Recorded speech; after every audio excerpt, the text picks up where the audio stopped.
This is right here. I'm sure you guys were wondering what this is. This is a cupping mark. Let me show you what this is. I get my light right from the source, yeah, that's it. And I see you, the way I breathe you in, it's the texture of your skin. We're gonna be talking about low back pain. So if you're the type of person that has pain as soon as you sit down, and you can only sit down for maybe 5 to 10 minutes, but you like standing up because it relieves your pain, then this episode is just for you.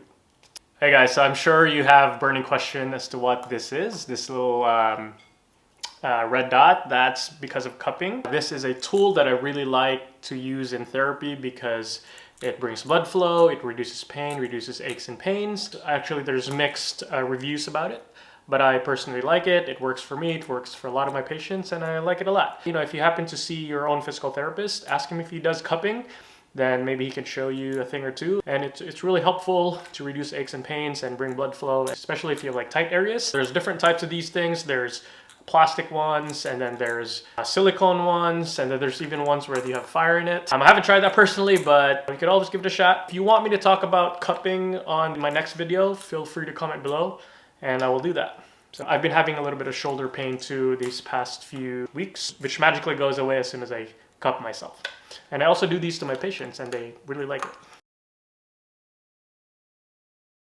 I'm going to be teaching you a couple of exercises and activities that I personally do and I personally share to my patients to relieve them from their back pain, and so that they could sit for prolonged periods, they can work longer, and for students they could study longer, and for people who work from home they could work a little bit longer in sitting, and then you could watch your favorite TV show a little bit longer in sitting. Just to give you guys a little bit of quick recap as to what's going on. Your spine has shock absorbers. They're called discs. I'm sure you've heard of slipped disc or herniated disc. Long story short, there's shock absorbers, and sometimes they could move out of place when we're in faulty positions or just wear and tear. So we want to be able to combat these effects to stop the disc from moving around and hitting those nerves, and for you to be pain-free. If you have any pain going down, you're shooting down your legs and it's not going away in one or both legs, it's just constant and it just doesn't go away, then I would highly recommend you to please see your healthcare provider as soon as possible.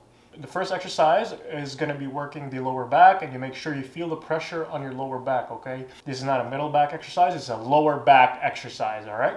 So you're going to put your hand on the level of your chin, and from here, you're simply going to push up just a tiny bit. And when you feel the pressure, you just hold it there, and then you go back, and make sure that you feel this on your lower back, okay? Push up and down. Push up and down. Making sure that my hips are staying on the ground. I'm not jerking, I'm not moving around. Pushing up with my elbows and going down. Push up and then down. And I do these about 10 times, and then I relax, put my head all the way down, rest for maybe about a minute to 2 minutes, and then repeat. And make sure that my legs here are very relaxed. Guys, if that was too difficult, then get on your elbows, and then you hang out here for about 10 seconds. And then make sure you still feel the pressure on your lower back. And then I count to 10, 9, 8, 7, 6, 5, 4, 3, 2, 1. I'm still feeling the pressure on my low back. Relax for maybe a minute to 2 minutes. And then you repeat. And then if I want a little bit more pressure, then I push up with my elbows just a tiny bit until I feel the pressure in my low back. 4, 5, 6, 7, 8, 9, 10, and relax. Okay, that's 2 sets now, right? We did 10 seconds and we did 2 sets of those. So we're gonna do that one more time. 10, 9, 8, 7, 6, 5, 4, 3, 2, 1. It's a very subtle movement, but I promise you it's doing the work. It's working your muscles to relieve pressure in your low back. All right, sounds good. Hey guys, how's it going? The next exercise that we're gonna do is gonna be a stretch on your hips. When we sit all the time, our front hip muscles get very tight. You wanna be able to release those muscles to relieve you from the pressure on your low back. All right, to start off, I would recommend using a pillow. That way you're not hurting your knee or any kind of soft cushion for your pillow, like a foam or something. And then you can use a chair or something to hold on to. It's gonna be a stretch on your left hip muscle right here on this area. Put your your left knee, place your left knee on the pillow, right opposite knee, right in front of you. Okay, from here, grab onto the chair, and I bring my right knee forward. Boom.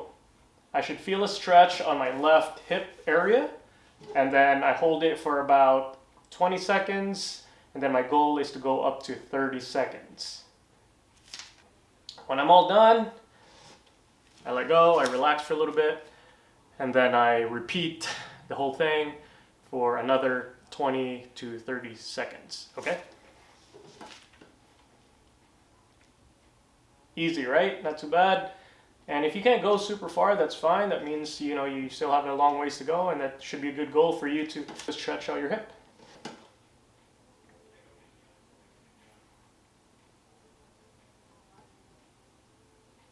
And then let go. And then for the other side, you could just switch the pillow onto your opposite knee, right knee. Right opposite knee, right pillow. My hands are on the chair, and then I roll forward. I bring my left knee forward, and then I feel the stretch on my right hip.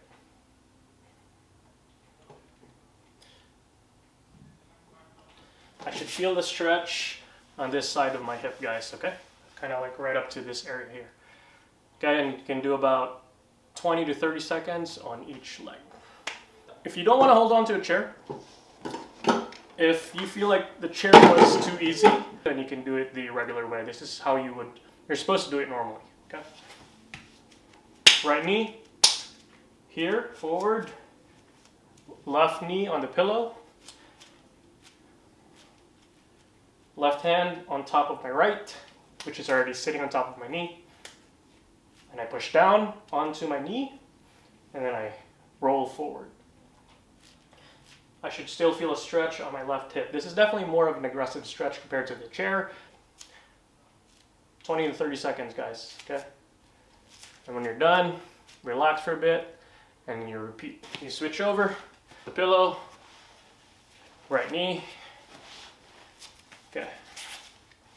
Same thing, guys. Pillow on the right knee, left knee forward, and then right hand on top of my left, and then I bring this left knee forward. I should feel the stretch on my right hip now, right?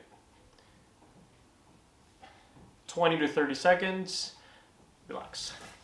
This hip, okay? Front view.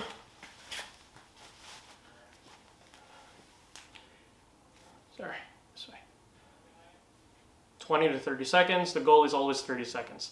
30 seconds is the magic number. Okay? And 30 seconds, guys, is about a commercial break. All right, sounds good. Perfect. Pro tip of the day, if you feel like you already have pain in sitting for prolonged periods, then I would highly recommend you to bias standing a little bit more, and make sure you're wearing good, comfortable tennis shoes. Even if you're working from home, wear good shoes, guys. This can go up to your back. It can even hurt your feet, your knees, and your spine, and all those negative effects if you're not wearing any support. All right, so please wear support. Watch my other videos about working from home, how to set up your computer. Make sure you're always moving around. You're not just in a stationary position for prolonged periods. Make sure that you're drinking plenty of water too, because your back needs plenty of water. You need to lubricate your back. Think of your back as a car. That's why your car needs oil, and the same thing with your body. Your body needs lubrication. That's why it's so important for you to be drinking plenty of water. And these discs, the majority of it is composed of water. They're gliding smoothly, and they can perform their jobs a lot better. All right? So again, make sure you're moving around when you're working from home. Make sure you're wearing tennis shoes. Make sure you're drinking plenty of water. And make sure you're doing these activities every single Not every single day. I think maybe 3 to 4 times a week if you're a beginner. Share this with your mom and dad, your friends, or whoever you think may need it, and even you guys, younger folks, early 20s, mid 20s. Please continue doing these exercises. That way you're not going to be in so much pain when you're 30 or when you're 40. Because trust me, I've been there and I thought I was Superman, but I'm not. All right? Because our backs, guys, they're like credit cards. They could bend according to your will in the first few years, but it's going to snap as soon as you keep on doing it. I'm not saying your back's going to snap, but if you continue abusing it and you're not taking care of it, you're eventually going to get injured. All right? Take care. Be safe and have a good summer, guys. Bye. I get my light right from the source, yeah, that's it. And I see you, the way I breathe you in, it's the texture of your skin. I wanna wrap my arms around you, baby, never let you go.